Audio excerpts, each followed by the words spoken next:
L'histoire que nous allons vous raconter maintenant commence dans le 8e arrondissement de Lyon et se termine aux archives départementales de l'Ain.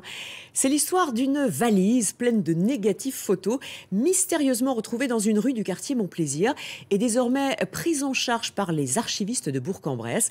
Et derrière les clichés du siècle dernier, il y a la passion d'un photographe, Victor Barbe. Franck Grasso et Morgane Plouchard nous racontent cette belle histoire.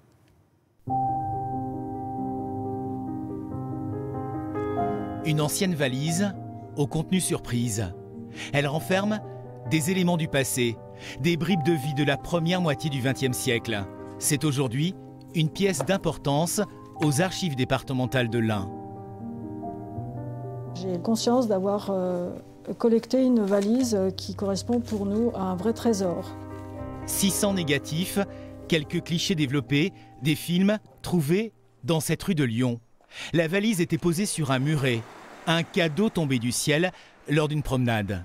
C'est juste qu'une vieille valise dans un endroit un peu moche, ici sous la pluie, ça nous a un peu interloqués.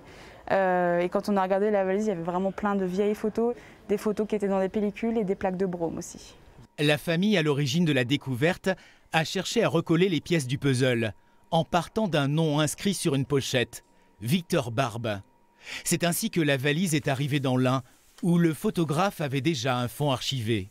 En 1942, il monte un atelier photo, ce qui lui permet de pouvoir avoir des pellicules. Et c'est grâce à ça que l'on a ces témoignages, à la fois pour sa famille, mais également pour tout ce qui se passe autour de lui.